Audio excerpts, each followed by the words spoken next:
जय सद्गुरुदेव। हरिओम। आइए दोस्तों, आपका स्वागत है। दोस्तों, आजकल एक समाचार बहुत तेज़ी से वायरल हो रहा है कि वालेन शाह ने नेपाल में प्राइवेट स्कूल बंद करवा दिया है। आप खुश हो गए ना कि नेपाल में प्राइवेट स्कूल बंद हो गया है। दोस्तों, वो ऐसा बंदा है, एक दिन पूरी दुनिया जलाएगा। ये वालेन शाह ऐसा आदमी है कि पूरी दुनिया जलाएगा। नेपाल तो उसने जला दिया नेपाल जला दिया, लेकिन वो पूरी दुनिया जलाएगा। ये तो अब उसके लक्षण से ऐसा लग रहा है, और उससे बचना आसान बात नहीं है, क्योंकि वो जिस तरीके के सुधार कर रहा है नेपाल में, उस तरीके के सुधार मर्म स्पर्शी है। मर्म स्पर्शी, समझ रहे हो ना? मतलब हर आदमी को वो सुधार चाहिए, लेकिन कोई बोल नहीं सकता, कोई कुछ कर नहीं सकता, हर आदमी मजबूर है। दोस्तों, वो वालेन शाह है, वो उसको एक हिसाब से उपमा तो नहीं दे सकते, नहीं तो उपमा तो बहुत अच्छी है उसकी देने के लिए। उसने आदमी का एकदम सही नस पकड़ा है सुधार करने का। दोस्तों, आज भारत में भी सबसे ज़्यादा पैसा कहाँ खर्च हो रहा है? स्वास्थ्य और शिक्षा में। तो मोदी जी ने स्वास्थ्य के लिए तो आयुष्मान कार्ड निकाल दिया। अब शिक्षा के लिए क्या करेंगे?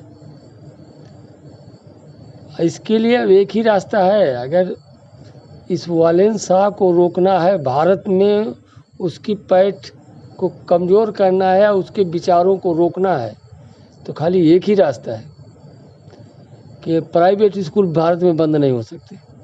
कोई सरकार नहीं बंद कर सकती, क्योंकि पूरी दुनिया में हर तरीके के अलग अलग माफिया। दोस्तों, पूरी दुनिया में माफिया कई तरीके के। एक तो स्वास्थ्य माफिया है, एक टेक्निकल माफिया है, ड्रग माफिया है, इसके अलावा शिक्षा माफिया। और शिक्षा माफिया भारत में कितनी बुरी तरीके से हावी है, ये हमसे आपसे अच्छा कोई नहीं जानता होगा। शिक्षा माफिया जिसको चाहे, जिस पोस्ट पे चाहे उस पोस्ट पे नियुक्ति करवा देता है, जहाँ से जैसा चाहे उसी डिग्री दिलवा देता है। ये है शिक्षा माफिया, और भारत में उसकी जड़ें बहुत मजबूत हैं। इसलिए वालेन शाह जैसा वालेन शाह ने नेपाल में किया, ऐसा भारत में नहीं हो सकता। यहाँ जो भी करने की कोशिश करेगा वो मार दिया जाएगा। वहाँ वालेन शाह तो ठीक है, वालेन शाह भी इतना आसान नहीं बचना, क्योंकि शिक्षा माफिया इंटरनेशनल लेवल पे बहुत मजबूत है। फिर भी आदमी ने काम तो साहस भरा किया है। हो सकता है उन्होंने ना इस पे विचार किया हो, और हो सकता है विचार किया हो, लेकिन देशभक्ति, राष्ट्रभक्ति के सामने अपना जीवन कुछ भी नहीं है। ऐसे बहुत कम लोग होते हैं, भारत में भी है, लेकिन बहुत कम है। अपने योगी बाबा, मोदी बाबा, ये लोग इसी विचार से है। बाकी तो गिनती कर सकते हैं, है कोई नहीं तो दोस्तों, वालेन शाह आज नहीं तो कल पूरी दुनिया को दिशा देगा। ये उसके करतूतों से पता चल रहा है, और ये बंदा दुनिया जला के मानेगा। क्योंकि उसका एक छोटा उदाहरण देता हूँ आपको। मोदी पापा ने क्या किया? चलो, UGC लागू कर दिया, SC ST लागू कर दिया, सब कुछ कर दिया, लेकिन उनके बच्चों की फीस कहाँ माफ़ होगी?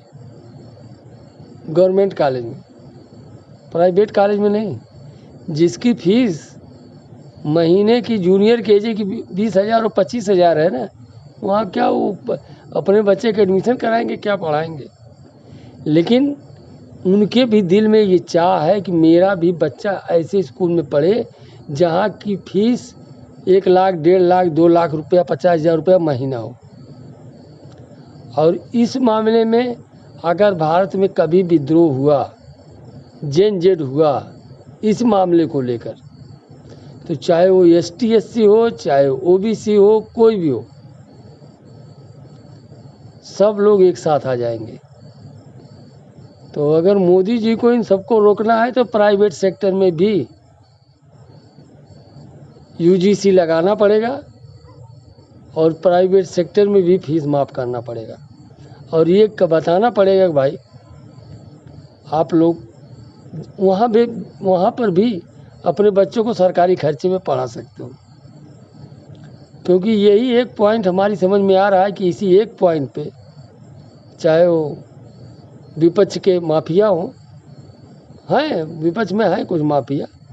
अभी जल्दी एक हमने सुना था ना, वो खड़गे साहब का, अगर वो ऐसी भाषा में किसी आम आदमी ने बोला होता तो शायद पुलिस वाले उसकी चालान क्या करते, पहले ही हड्डी तोड़ देते, चालान बाद में करते दफा सरपट में। तो दोस्तों, जिस भाषा में खड़गे साहब ने बोला है, हो सकता है आपने भी कहीं वीडियो गलती से देख लिया हो, हमने भी गलती से देखा था, बाकी वो देखने का इरादा नहीं था। तो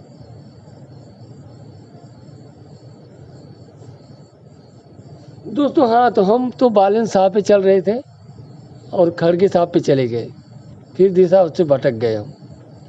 दोस्तों, बालन साहब ने अभी एक शगुफा छोड़ा है और ये शगुफा पूरी दुनिया में हर जगह लगभग फिट के बैठेगा। खाली वहीं पे फिट नहीं बैठेगा जहाँ के बच्चों का टोटल स्कूल का खर्च, चाहे वो सरकारी हो चाहे प्राइवेट हो, वहाँ की सरकार देखती है। बाकी पूरी दुनिया में वो एक असंतोष की लहर लोगों के अंदर पैदा करेगा। वो अलग चीज़ है कि वो बंदा आज नहीं सफल हो रहा है, लेकिन बीज तो उसने बो दिया है। उस असंतोष का बीज उसने आम आदमी के अंदर बो दिया है और आज नहीं तो कल वो बंदा पक्का है, अपनी मर्जी में अपने हिसाब से कर गुजरेगा, वो तो नक्की, ये तो तय है।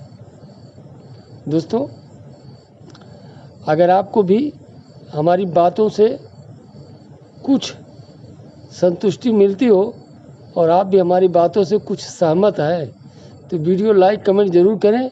सब आल टोटल मैं यही बता रहा हूँ कि ये बंदा नेपाल तो जलाया है, पूरी दुनिया जलाएगा। दोस्तों, हरि ओम।